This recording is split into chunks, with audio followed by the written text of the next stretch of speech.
반갑습니다. 경비지도사 이노겸입니다. 이번 시간에는 인간경비 13번째 영상입니다. 인간경비부서의 조직화 과정입니다.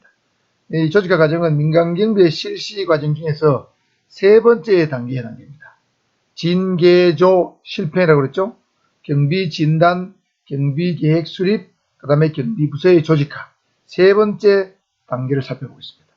여기서 일단 조직화란 말의 개념은 조직을 짠다, 조직을 구성한다, 편성한다 이런 개념으로 이해하시면 되겠습니다. 최근에 제가 보니까 뉴스를 보니까 우리 국민의힘에서 윤석열 대선 후보하고 이준석, 김종인, 그다음에 이런 분들하고 여러 가지 불협화음이 있어가지고 조직이 상당히 위기에 처해 있었죠. 그래서 선대위 조직을 전부 해산을 하고 김종인 씨도 나가고 그렇게 됐죠. 제가 봤을 때는 아마 국민의힘에서 선거본부 조직을 짜면서 이 조직화 과정을 잘못 밟은 것 같습니다. 조직화 과정을 조금 너무 방대하게 운영하다 보니까 아마 이 조직화가 잘못돼서 그런 어떤 의사소통이 잘 안 돼서 여러 가지 혼선이 많았죠. 윤석열 후보가 몇 번 사과하고 이런 일이 발생했는데 그런 것은 바로 이 조직화를 잘못했기 때문에 그런 것 같아요. 예를 들면 총괄 선대위원회가 있고 선대본부가 있고 공동선대본부장이 있고 복잡하더라고 조직이. 너무 조직이 복잡하면 이 상하 의사소통이 원만하지 않고 또 횡으로 수평관계에서도 의사소통이 원만하게 안 됩니다. 그래서 굉장히 어떤 불협화음이 생길 가능성이 높고 윤 후보가 모르는 일들이 밑에서 막 벌어지고 있단 말이에요. 그 잘못되니까 나중에 윤 후보가 사과하고 그런 일이 벌어지는데 이 조직하라는 것은 그렇게 조직을 잘 짜야 됩니다. 조직의 계층이 너무 많아서도 안 되고 너무 적어서도 안 되고 또 횡적으로 너무 많이 벌어져도 안 되고 통솔범위도 어느 정도 지켜야 되고 이런 것들이 뭔가 문제가 좀 생겨서 그런 것이 아닌가 생각이 드는데 다행히 어제 그저께 보니까 윤 후보하고 이준석 대표하고 이제 갈등이 봉합돼서 같이 대선 활동을 하기로 했다 이렇게 나와서 어쨌든 국민의 입장에서는 다행이라 생각이 들 겁니다. 어쨌든 제가 이게 정치인 일을 하는 것이 아니고 조직하라는 것은 그런 뜻이죠.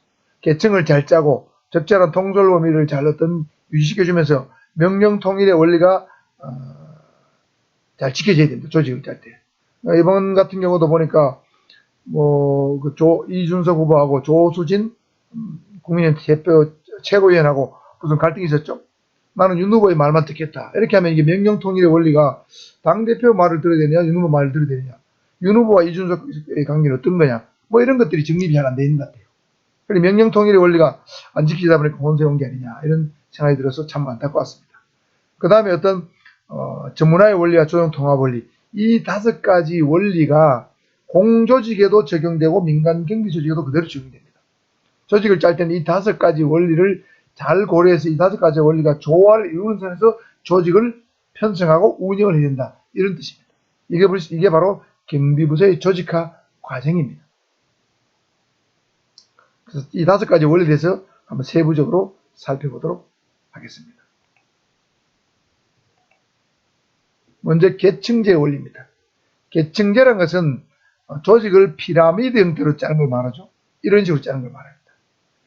제일 위에 사장이 있다면 여기 무슨 전무이사, 상무이사가 있고 부장이 있고 과장이 있고 계장 내지는 어떤 대리가 있고 평사원이 있고 이렇게 계층제죠. 하나의 계층을 이룬 겁니다.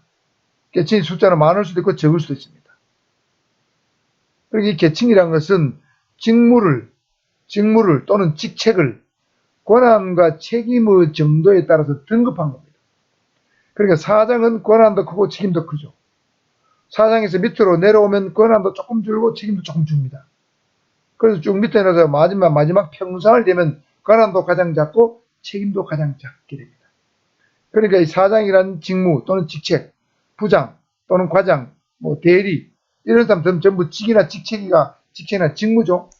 직무나 직책을 권한과 책임의 정도에 따라 등급화해서 이 상하 계층 간의 명령 복종 체계 또는 지휘 감독 관계를 확립해 놓은 것을 계층제라고 부릅니다.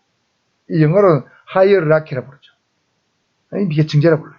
그래서 대부분의 조직들은 계층제 형태로 만들어져 있습니다.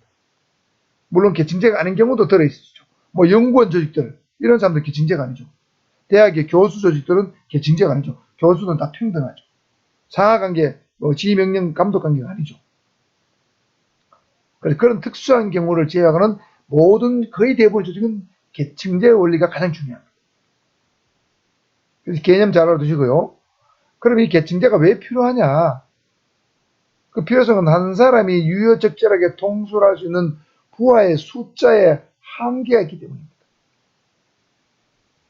예를 들면 한 사람이 5명을 통제할 것이냐, 10명을 관리할 것인가, 100명을 통제할 것인가. 직접 관리하는 걸 말해요. 삼성전자 사장은 삼성전자가 20만 명 될 겁니다. 이재용 부회장이 20만 명 직접 관리 안 하죠? 이재용 부회장은 핵심 사장단 정도만 관리하면 되는 거예요. 이게 직접 통솔할 수 있는 부하의 숫자를 말하는 겁니다. 그게 통솔 범위의 원리인데, 이게 부하의 숫자가 한계가 있죠. 한 사람이 10,000명, 20,000명 또는 1,000명, 2,000명을 관리할 수 없습니다. 직접 통솔할 수 없어요. 그래서 유효하게 통솔할 수 있는 부하의 숫자가 한계가 있기 때문에 그 한계가 있다 보니까 이 부하 숫자가 너무 많아지면 계층을 자꾸 늘려야 되는 거예요. 처음에는 1개였다가 2개였다가 3개, 4개, 5개씩 늘어지죠. 그러니까 조직이 크면 클수록 계층의 숫자는 커지게 마련입니다. 그래서 보세요. 계층의 숫자는 증가하는데 조직의 규모가 커지고 전문화가 확대되고 구성원의 숫자가 증가되면 계층도 따라서 증가하게 되어 있습니다. 전문화가 확대된다는 말은 한 사람이 한 가지 일을 맡게 하는 것이 바로 전문화입니다. 그러면 조직 구성원의 숫자가 전문화가 확대된다는 말은 한 사람이 한 가지 맡으니까 10가지 회사 10가지 있다면 10명이 있어야 되고 100가지 있으면 100명이 있어야 되는 거죠. 전문화가 확대된다는 말은 조직 구성원의 숫자가 커진다는 말과 같습니다. 그럼 계층의 숫자는 당연히 증가하죠. 그럼 삼성 같으면 계층의 숫자가 굉장히 많죠. 회장이 있고 사장이 있고 사장도 계열사장들이 많죠. 그 다음에 그때 전무이사가 여러 명 있고 상무이사가 있고 부장이 있고 부장도 종종 많고 과장도 있고 근데 과장 부장을 좀 통합해서 팀장이 있죠. 팀장도 1팀장, 2팀장, 3팀장 있고 그 다음에 그 밑에 대리나 계장급이나 이런 사람들이 있고 하여튼 복잡합니다. 너무 복잡해요. 그래서 이 계층제에 따라서 업무의 성질은 상위 계층으로 갈수록 정책 업무, 기획 업무를 담당합니다. 조직의 전체 틀을 짜는 거죠. 계획을 세워서 목표를 설정하는 기능을 하는 거예요. 상위 계층은. 하위 계층은 자기의 주어진 업무를 합니다. 전형적인 업무 또는 정형적 업무를 하는 거죠. 전형적 업무란 말은 어떤 늘상 하던 업무를 하는 거예요.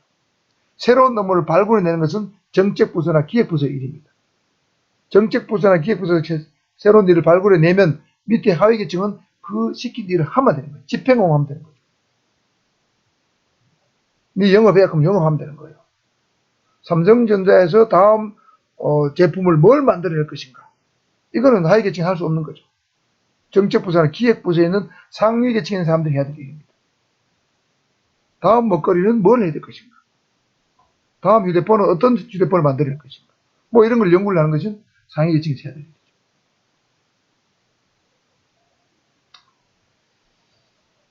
자, 그래서 이 계층제의 기능을 살펴보면 순기능과 있고 순기능과 역기능이 있습니다. 좋은 기능과 나쁜 기능이죠. 이거 알아둬야 되겠죠. 계층제가 있는 좋은 기능, 계층제가 갖는 좋은 기능은 조직의 안정이 확보됩니다. 이게 피라미드 형태로 되어 있잖아요. 조직이 안정이 되어 있고 그 다음에 상하계통 안에 질서가 명확히 서죠. 명령복종관계에 명확히 서잖아요. 명령복종관계에 명확히 있지 않으면 위계 질서가 무너졌다. 위계 질서 무너지면 조직이 안 되죠. 상사의 명령이 하부에 전달이 돼야 되고 잘 먹혀져야 되고 밑에서 보고하는 것이 위에까지 전달이 잘 돼야 되는 거죠. 이게 질서 유지입니다. 조직의 안정이죠. 통일성이 확보되는 거죠. 그러니까 계층제는 위로 갈수록 가늘고 좁고 위로 갈수록 넓죠. 계층은 밑으로 갈수록 넓고 위로 갈수록 좁습니다.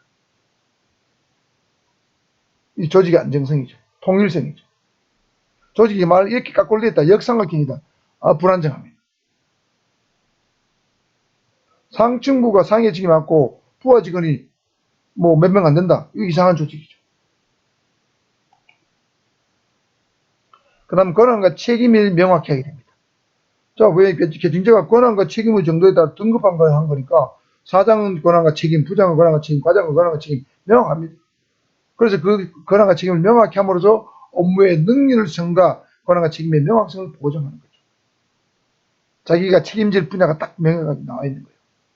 그 다음 각종 통로 역할입니다. 명령을 전달하는 통로, 보고하는 통로, 상하 의사소통의 통로, 업무를 분담하고 권한을 위임한 통로. 권한을 위임은 상급자가 하급자에게 자기 권한을 위임하는 거죠. 사장이 전무에게, 전무가 상무에게, 상무가 부장에게. 권한 위임 통로가 되겠죠. 사장이 모든 일을 다 할 수 없으니까 권한의 위임을 통해서 업무를 위임해 주는 거예요. 업무를 분담시키는 거예요. 그 다음에 정보의 여과 통로가 됩니다. 상급자가 지시한 것이 그대로 제 말단까지 정확히 그대로 전달되느냐, 정확히 전달 안 될 경우도 있습니다. 중간중간에 걸러지죠. 또 부하가 보고한 것이 사장에게까지 전달이 돼야 되느냐, 안 되는 경우도 많고, 전달이 제대로 안 된 경우도 많고, 걸러서 전달되는 경우도 많습니다. 승진의 통로가 되겠죠. 평사원이 대리가 되고, 대리가 과장이 되고, 과장이 부장이 되고, 승진의 통로입니다. 계층은. 다양한 통로의 역할을 하는 것이 계층입니다. 그 다음에 목표 설정 기능을 수행하죠. 민간 조직의 목표 설정 기능 또는 공조직의 목표 설정 기능을 수행합니다. 특히 목표 설정 기능은 상위 계층이 한다고 그랬죠. 그리고 상위 계층의 사람들은 조직의 목표를 설정합니다. 이번 달 매출 10억이다. 금년도 매출은 100억이다. 금년도는 차를 몇 대를 판다. 현대 같으면 몇 대를 판다. 딱 나와야 되겠죠. 원래 전기 자동차는 몇 대를 생산해서 몇 대를 판다. 이런 게 목표 설정입니다. 그 다음에 갈등의 조정 기능과 내부 통제 확보 수단이 될 수 있죠. 예를 들면 부서와 부서 간에 어떤 동일한 개와 개 간의 분쟁, 과와 과 간의 분쟁이 있다. 이럴 때 그 상위 계층에 있는 상급자가 분쟁을 조정해야 되죠. 이 일은 네가 해야 돼. 이 일은 너가 해. 이런 걸 통해서 갈등을 조정하고 내부적인 통제를 확보하는 어떤 수단이 되겠죠. 이런 것이 바로 계층제가 필요한 이유입니다. 순기능이죠. 그런데 이런 계층제는 또한 나쁜 역기능을 갖고 있습니다. 기관장이 독단화 되기 쉽다. 예를 들면 이 계층을 만들게 되면 거의 의사결정이 최상급자가 하기 때문에 최고 의사결정 그냥 눈치를 보고 움직일 가능성이 많습니다. 자기 의사가 있음에도 불구하고 자기 의사를 위에 얘기하지 않고 최상급자의 눈치를 봐서 상급자가 결정해 준 대로 따라갈 가능성이 높습니다. 이것이 기관장이 독단화가 됩니다. 기관장 또는 최고의사결정권자, 사장이 독단적으로 조직을 운영할 가능성이 많아집니다. 독선을 할 가능성이 없습니다. 조직이 경직됩니다. 조직이 계층이 많아지면 환경의 변화에 적절하게 대응하기 곤란합니다. 예를 들면 외부 환경의 변화에 신속하게 어떤 대응을 해서 의사결정이 빨리 이루어져야 되는데 계층이 너무 많으니까 의사결정이 빨리 이루어지지 않습니다. 밑에서 제일 말단에서 뭔가를 보고했는데 상급자한테 올라갈 때까지 일주일, 2주, 3주, 한 달씩 걸린다. 그런 경우 생긴다.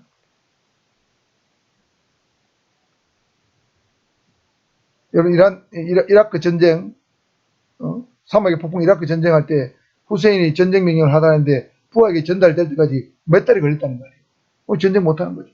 공격해라는데 부하 직원은 공격하는 말을 들은 바가 없어. 그렇게 되면 조직이 경직되는 거죠. 계층이 너무 많다는 거죠. 그 다음에 인간 지배 체계로 오인받기 쉽다. 예를 들면 계급이 높으면 또는 직위가 높으면 직책이 높으면 인격도 높은 걸로 착각을 해요. 그래서 강압적으로 지시하는 경우가 많습니다. 그래서 아주 융통성 있고 동태적인 인간관계 형성을 제한. 동태적이라 말은 인간관계는 서로 주고받는 것이죠. 상하관계긴 하지만 주고받아야 됩니다. 그래야 의사소통이 잘 돼요. 그런데 계급이 높으면 인격도 높은 걸로 또 판단력도 뛰어난 걸로 생각해서 내 시킨 대로 해. 틀려도 시킨 대로 해. 이렇게 한단 말이에요. 무슨 까라마까지 말이 많아. 이렇게 되는 경우가 많죠.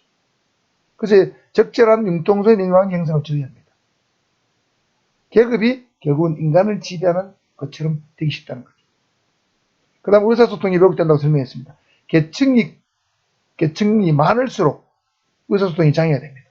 예를 들면 내가 사장인데 밑에 부하 직원이 5밖에 없어요. 그러면 매일 그 직원들 전직을 회의할 수 있죠. 내가 말하는 게 바로 지시가 전달되고 밑에서 보고하는 게 바로 올라오죠. 의사소통이 왜곡이 있을 수가 없습니다. 계층이 많을수록 의사소통이 왜곡됩니다. 그 다음에 할거주의나 부서의 이기주의가 출되기 쉽습니다. 할거주의라는 말은 내 부서의 일만 신경을 쓰고 나무 부서의 일은 죽든 말든 신경 안 쓰는 거예요. 이게 바로 할거주의. 내 부서만 잘 되면 되고 나무 부서에 죽든 말든 우리 부서는 매출 10억 달성하면 되고 아무 부서야 뭐 1억을 달성하든 마이너스 되든 나 신경 안 써. 오불관한 이게 바로 할거지. 그러니까 그 부는 부만 자기 부만 1부, 2부, 3부, 5부, 4부 있다면 일부는 일부장은 일부장하고 일부 직원들 일부가 신경 쓰는 거죠. 4부, 3부, 2부 일은 신경 안 쓰는 거예요. 알겠죠? 뭐 예를 들면 홍보부는 홍보부만 일만 신경 쓰고 마케팅부는 마케팅부만 신경 쓰고 뭐 또 영업부는 영업부만 신경 쓰고 이래 되는 게 쉽죠. 이게 기능입니다.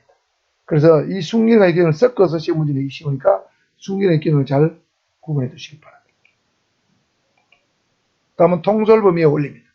통솔범위 개념 중요합니다. 한 사람의 상관 또는 감독자가 효과적으로 직접입니다. 통솔할 수 있는 부하 직원의 숫자를 말합니다.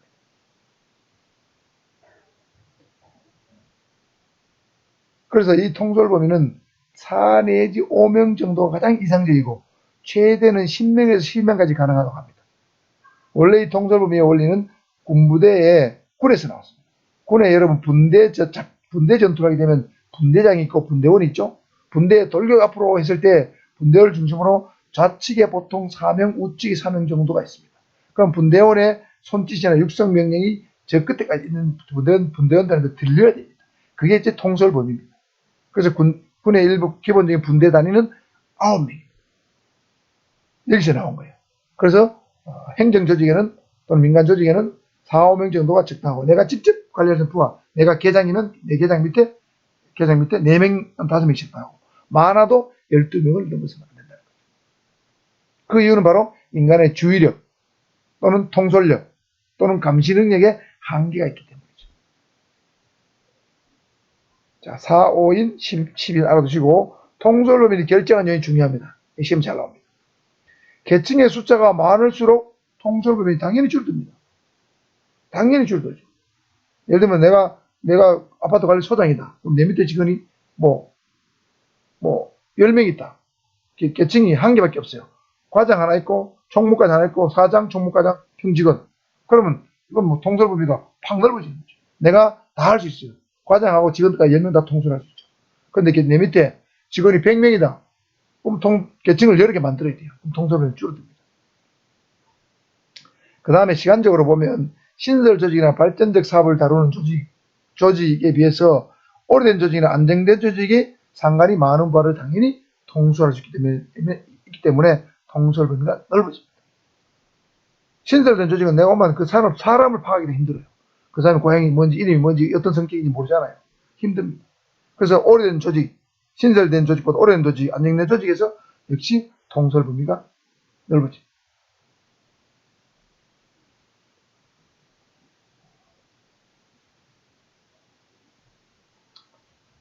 지방청에 제가 부산경찰청 같은 데 가보면 수사 1개 같으면 1계장 밑에 직원이 한 10명 있어요.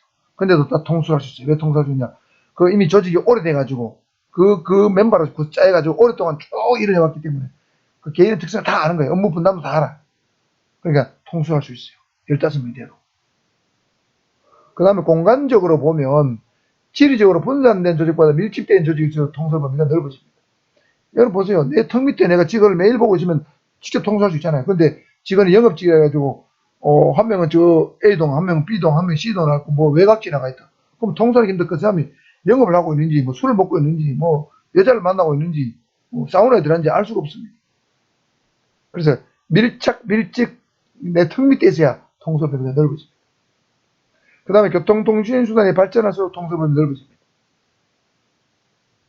교통통신수단 볼까? 옛날엔 도보, 그 다음 말, 자동차, 고속열차, 항공기 이렇게 발전해왔죠.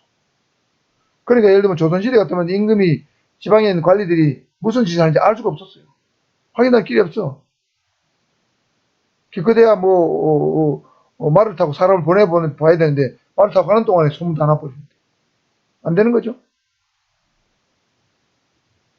그 다음에 통신수단의 발전도 전보, 일반전화, BP, 휴대폰 이렇게 발전했죠. 그러니까 지금은 휴대폰으로 영업직에 나가고 외지 나가는 영업사원한테도 야 나한테 영상통화해봐. 영상통화하면 지가 뭐 하는지 다 알 수 있어요. 누굴 만나는지도 알 수 있죠. 그러니까 통솔 범위가 지리적으로 멀리서도 통솔 범위가 넓어지게 된다. 통신수단의 발전. 그렇죠? 그 다음에 직무의 성질이 단순하고 반복적이면 일상적인 업무줄 통솔 범위 당연히 넓어지죠. 안정된 조직이나 오래된 조직이 똑같은 점입니다. 그 다음에 부하가 유능하거나 감독자가 유능하면 통솔범위 넓어지죠. 그러니까 우리 김영삼 대통령은 인사가 만사됐습니다. 대통령이 모든 걸 다 알 수가 없습니다. 알 필요도 없습니다. 밑에 유능한 참모들, 유능한 장관들 두면 되는 거예요. 그 사람들만 잘 관리하면 되는 거죠. 부동산 정책을 잘하는가 뭐하는가 훌륭한 장관을 두면 되는 겁니다. 경제정책 훌륭한 경제부총리를 두면 되는 거예요. 대통령 큰 방향만 제시하면 되는 거예요. 그렇죠?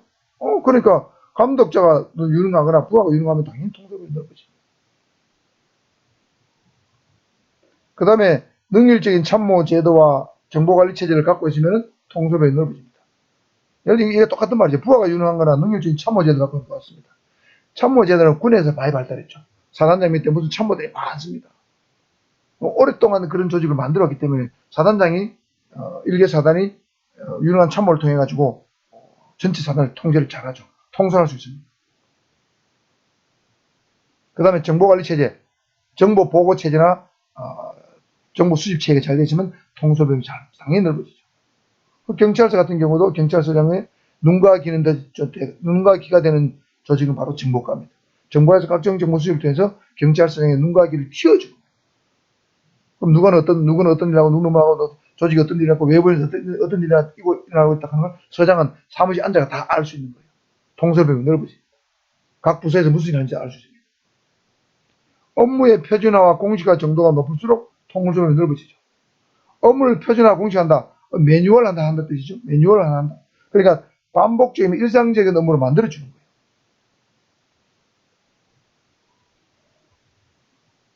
그래서 예를 들면 경찰도 마찬가지죠. 이런 경우는 전총을 쏠 수 있다. 이런 경우는 대적을 쏠 수 있다. 이렇게 매뉴얼을 딱 만들어가지고 그걸 훈련을 시켜놓으면 지구대장이 밤에 없어도, 파출소장이 밤에 없어도 직원들이 알아서 매뉴얼대로 총을 쏘거나 대적을 쏘서 범인을 제압할 수 있는 거죠. 굳이 지구대장이 현장에 없어도 된다는 거죠. 뭐 이런 것들이 바로 통솔범위 원리에 관계된 얘기입니다. 잘 알아두시기 바라고요. 다음은 명령통일의 원리입니다. 자, 이거는 조직 구성원은 오직 한 사람의 상관으로부터 명령을 받고 그 사람에게만 보고해야 한다는 원리입니다. 요거를 경호학에서는 지휘 단일성의 원칙 또는 단일성의 원칙을 불러요. 민간경비에서 이래 부르고 경호학은 이래 부르는데 같은 말입니다. 특히 경호학에서는 이 지휘 단일성 원칙이 굉장히 중요하죠. 돌발 상황이 발생했을 때 한 사람 상관에게 보고하고 한 사람 상관이 진압해, 체포해, 검거해, 차단해, 방어해 이렇게 할 수 있잖아요. 그럼 바로 들어야 되죠. 사공이 많으면 배가 산으로 간다. 그 원리에 관계되는 것이 바로 명령통일입니다. 그래서 이 명령통일을 통해서 책임의 소지를 명확히 해서 조직의 혼란을 방지하고 조직 전체의 조정과 통합을 가능하게 하고 이중 명령 방지로 조직의 혼선을 방지하고 조직의 안정을 기여시키는데 안정을 유지하는 데 기여하는 거죠. 명령통일의 원래 문제점은 뭐냐면 커뮤니케이션의 과중한 부담과 업무의 지연을 초래해야 된다. 업무의 능률과 행적 조정을 저해한다. 보세요. 한 사람의 상관으로부터 명령을 받고 그 사람한테 보고하는 거죠. 그런데 그 상관이 만약에 명령을 안 내려준다면 굉장히 일하기 힘들어집니다. 업무의 지연을 초래하게 돼요. 상관이 중요한 시기에 결단을 안 내려준다. 망설인다. 결정장애가 있다. 그러면 이게 업무의 지연을 초래합니다. 커뮤니케이션 안 됩니다. 과장님 이거 이렇게 할까요? 저렇게 할까요? 과장님 이렇게 해라. 결정을 못 내리는 과장도 있어요. 결정장애인 사람이 있다고. 안 됩니다. 소통이 안 돼요. 업무가 안 됩니다. 그 다음에 다른 부서와 협조할 일이 있는데 과장님한테 이런 일이 있으면 다른 과하고 협조해 주십시오 했는데 다른 과장이 협조를 잘 안 해. 자존심 상하게 싶었어요. 그러면 행적 조정이 안 되죠. 행적 조정이 안 됩니다. 다른 부서와 협조할 일이 있단 말이에요. 1과, 2과, 3과, 4과 있으면 2, 3과, 4과하고 협조해야 될 일이 있단 말이에요. 1과 업무 중에는. 그러면 1, 2, 3, 4과 과장 의견을 다 들어야 된단 말이에요. 그럼 명령통일 원리를 너무 엄격히 강조하면 다른 과하고 협조가 안 되는 거죠. 행적 조정이 안 되는 거예요. 협조가 안 된다는 뜻이에요. 그 다음 업무의 전문화가 제외될 수도 있어요. 전문화는 한 사람이 한 가지 일만 하는 거라 그랬죠. 그러면 전문성이 높아집니다. 이 업무의 전문화가 제외된다는 말은 한 사람의 상관이 어떤 지시 명령을 했는데 한 사람의 상관이 항상 완벽하다고 볼 수는 없죠. 그 사람한테만 지시를 받으니까 그 상관이 만약 판단을 잘못했다. 뭔가 지식이 부족하다. 업무에 상관이 전문성이 없는 사람이다. 그러면 그 부하 직원도 역시 전문성이 없어지는 거죠. 그 다음에 분권과 권한의 위임을 저해한다.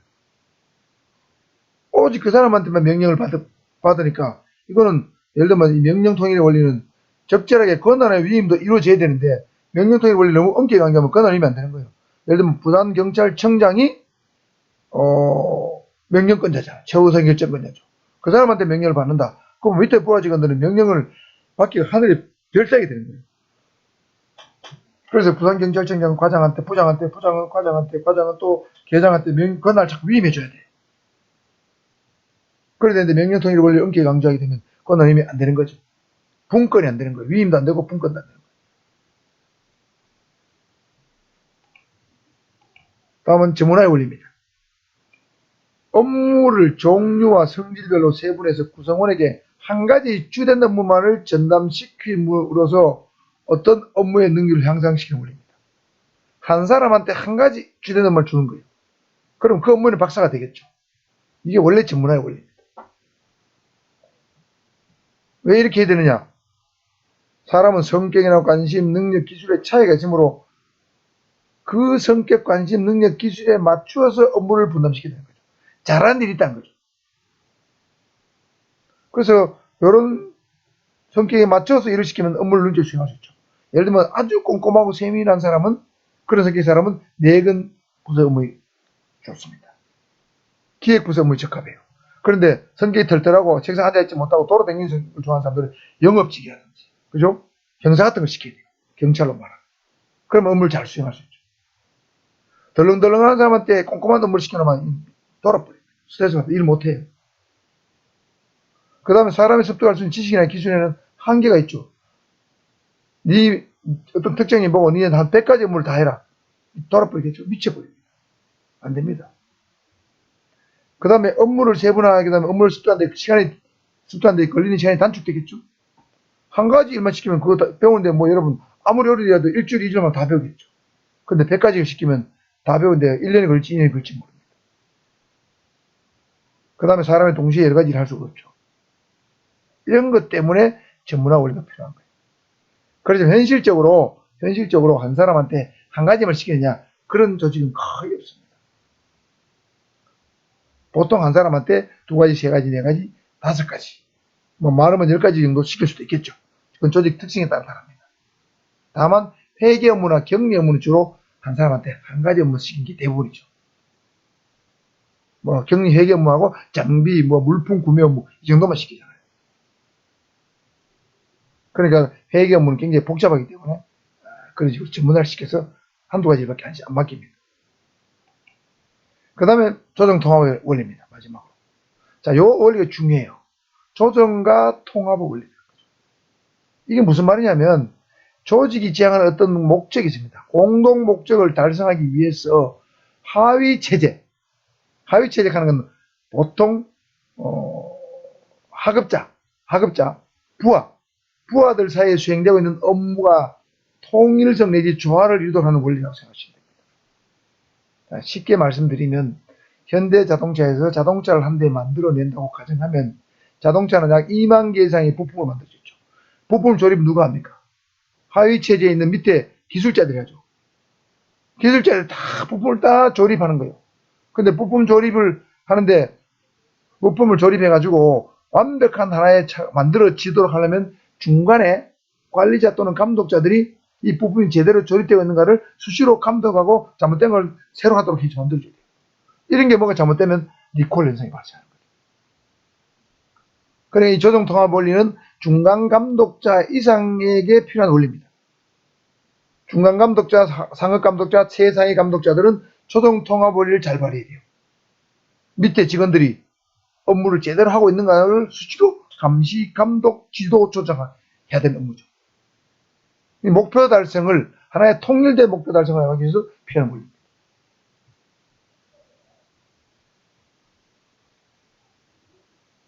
그래서 이 조정 통합 원리의 특징은 체제의 활동을 통합시켜서 체제의 유익을 수행한다. 이 체제는 뭐 공산주체, 자본주체 그런 뜻이 아니고 조직 체제를 말해요. 조직의 어떤 조직체제 활동을 통합시켜서 체제 유지를 수행한다. 조직의 근본적인 존립 목적을 유지하는 기능이죠. 예를 들면 그 영업 조직이면 영업 목표를 달성하는 어떤 기능. 이게 체제 유지의 기능입니다. 홍보 기능이면 기자와 언론과의 좋은 관계를 유지하는 거지, 공보 부서의 체제 유지의 기능을 수행하는 거죠.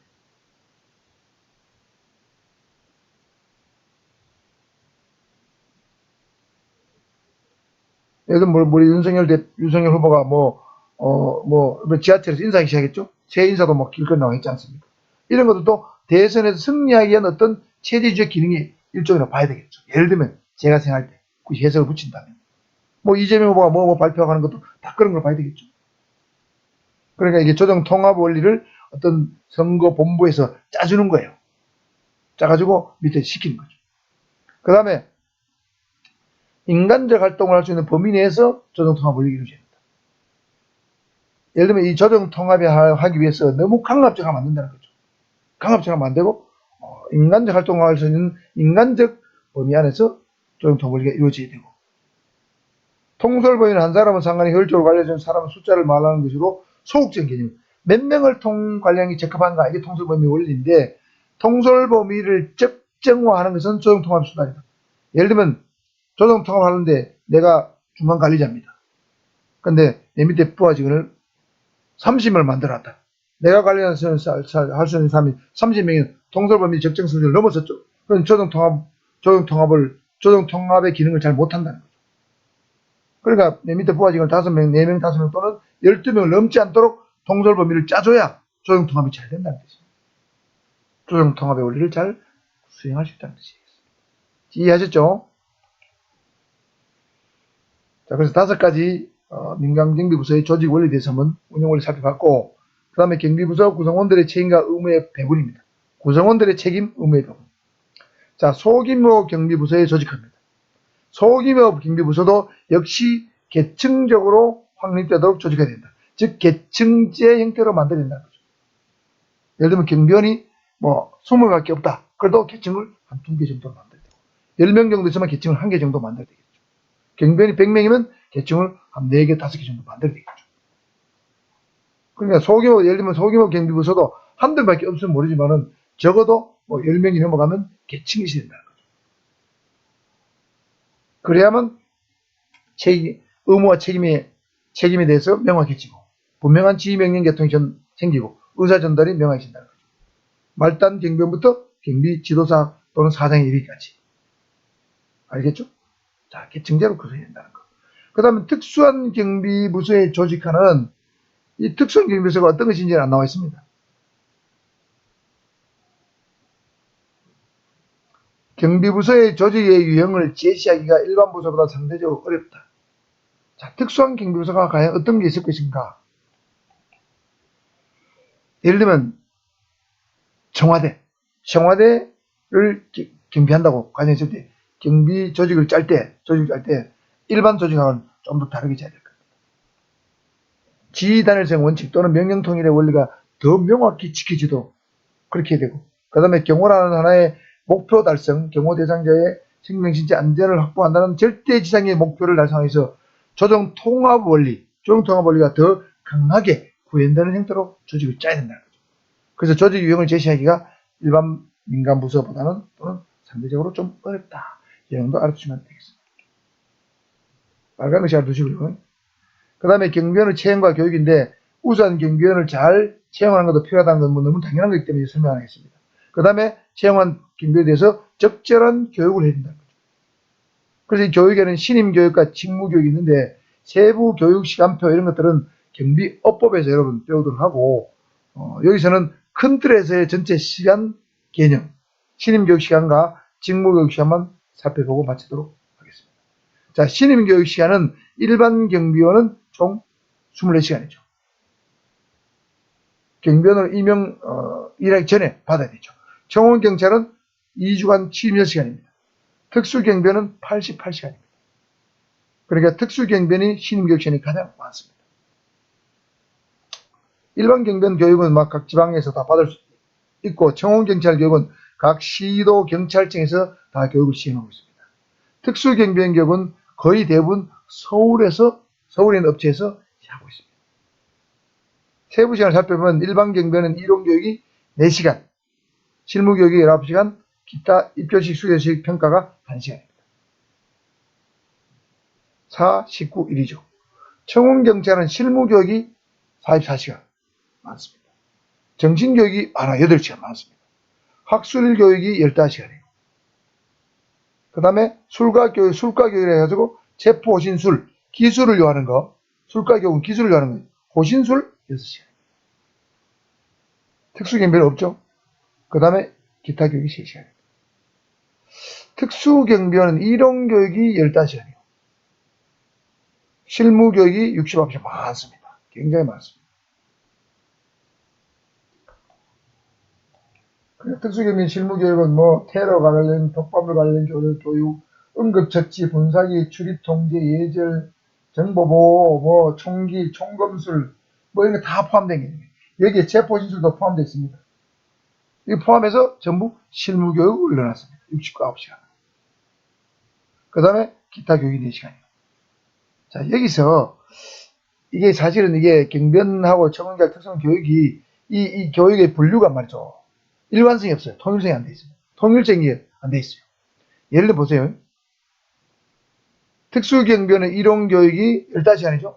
여기 보면 청원경찰법, 형사법, 경비업법, 경직법, 헌법, 범죄예방론 이 합쳐가 15시간이에요.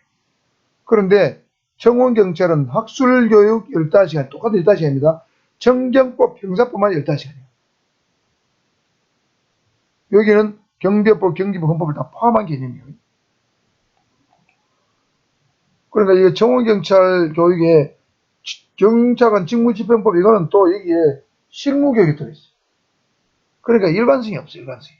그러니까 여러분 암기하기 힘듭니다. 그 다음에 여기 경비업법이죠. 경비업법 범죄예방론, 여기 경비업법 범죄예방 있잖아요. 여기는 둘 다 이론교육이 들어있어요.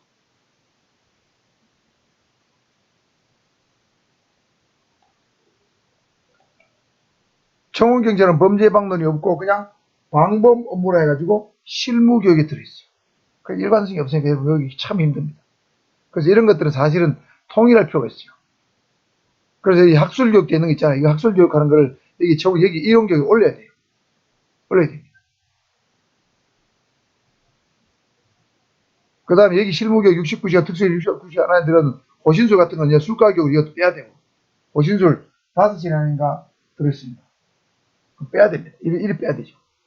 그래 빼면은 여러분들 암기하기도 좋고, 이해하기도 좋고, 정리하기 좋은데, 이게 뭐 뒤죽박죽 돼 있어요.